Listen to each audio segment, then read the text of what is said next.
హత్య కేసులో ఆరోపణలు ఎదుర్కొంటున్న కడప ఎంపీ అవినాష్ రెడ్డి బెయిల్ రద్దు కేసులో ఇవాళ తీర్పు రానుంది. దస్తగిరి పిటిషన్ పై ఇరు వర్గాల వాదనలు విన్న తెలంగాణ హైకోర్టు ఈ రోజు తీర్పును ప్రకటించనుంది. దీంతో ఏపీలో రాజకీయ వర్గాల్లో తీవ్ర ఉత్కంఠ నెలకొంది.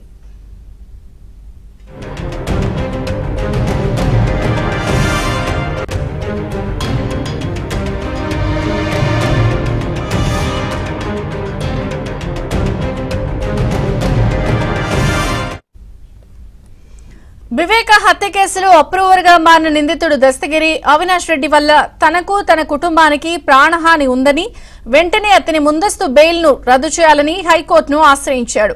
కొన్ని నెలల క్రితం తన తండ్రిపై దాడి జరగడంతో దస్తగిరి పిటిషన్ వేశాడు. దీంతో విచారణ చేపట్టిన హైకోర్టు ఇరు వర్గాల వాదనలు పూర్తవడంతో ఇవాళ తీర్పును వెల్లడించనుంది. దస్తగిరి తరపున అడ్వకేట్ జడా శ్రవణ్ వాదనలు వినిపించారు.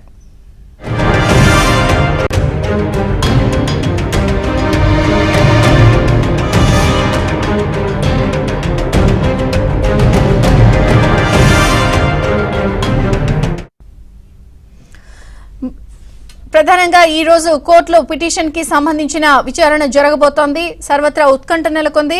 అవినాష్ రెడ్డి బెయిల్ రద్దవుతుందా ఏమిటి అన్న దానిపై హైకోర్టు ఏం తీర్పు చెప్తుంది అన్న దానిపై ఈరోజు సర్వత్రా ఉత్కంఠ నెలకొన్న నేపథ్యంలో మా ప్రతినిధి ప్రవీణ్ అడిగి తెలుసుకుందాం.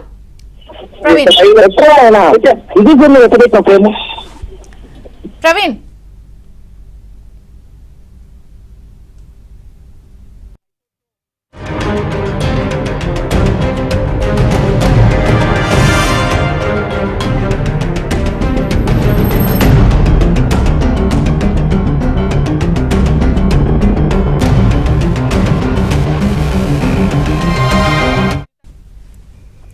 ఇవాళ అవినాష్ రెడ్డి బెయిల్ పిటిషన్ పై తీర్పు రానుంది. హైకోర్టులో ఏం జరుగుతుంది అనేది సర్వత్రా ఉత్కంఠ ఉంది. ఇప్పటికే ఇరు వర్గాల వాదనలు విన్న కోర్టు ఏం చెప్తుంది అన్న దానిపై ఆసక్తి ఉంది. మరిన్ని వివరాలు మా ప్రతినిధి ప్రవీణ్ అడిగి తెలుసుకుందాం. ప్రవీణ్,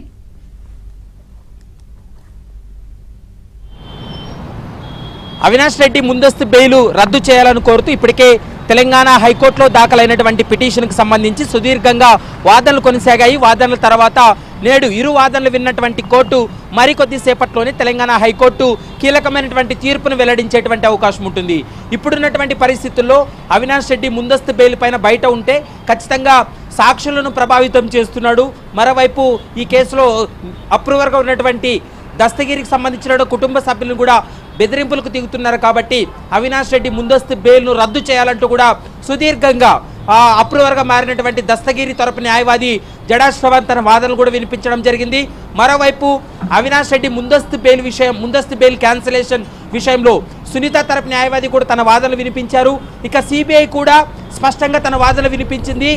అప్రూవర్గా ఉన్నటువంటి దస్తగిరికి ప్రాణహాని ఉందని, వారి కుటుంబ సభ్యులపైన గతంలో కూడా దాడులు చేసినటువంటి విషయాన్ని కూడా తమ దృష్టికి తీసుకువచ్చారు. కాబట్టి అవినాష్ రెడ్డి ముందస్తు బెయిల్ రద్దు చేయాలంటూ కూడా సిబిఐ కూడా తన వాదనలు వినిపించడం జరిగింది.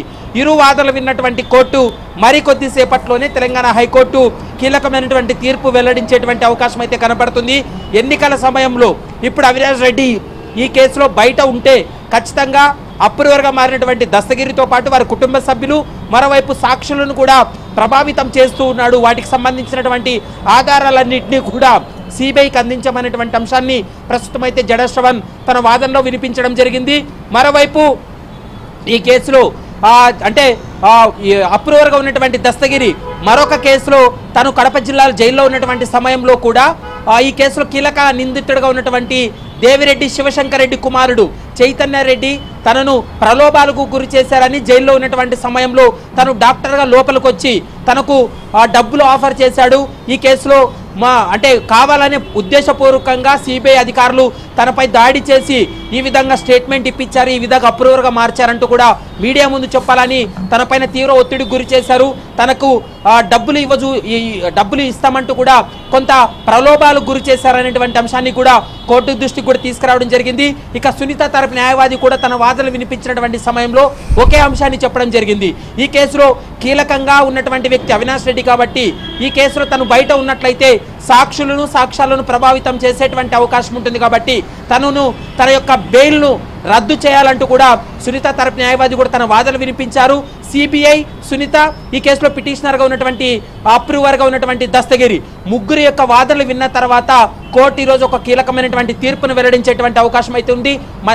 మరికొద్దిసేపట్లో అంటే 10:45 నుండి 11 గంటల మధ్యలో అవినాష్ రెడ్డి ముందస్తు బెయిల్ రద్దు పిటిషన్కు సంబంధించి కోర్టు ఎలాంటి నిర్ణయం తీసుకోబోతుందనేది మాత్రం ఒక క్లారిటీ వచ్చేటువంటి అవకాశం అయితే కనపడుతుందని చెప్పుకోవచ్చు. విజయ చంద్రిక. Thank you Praveen.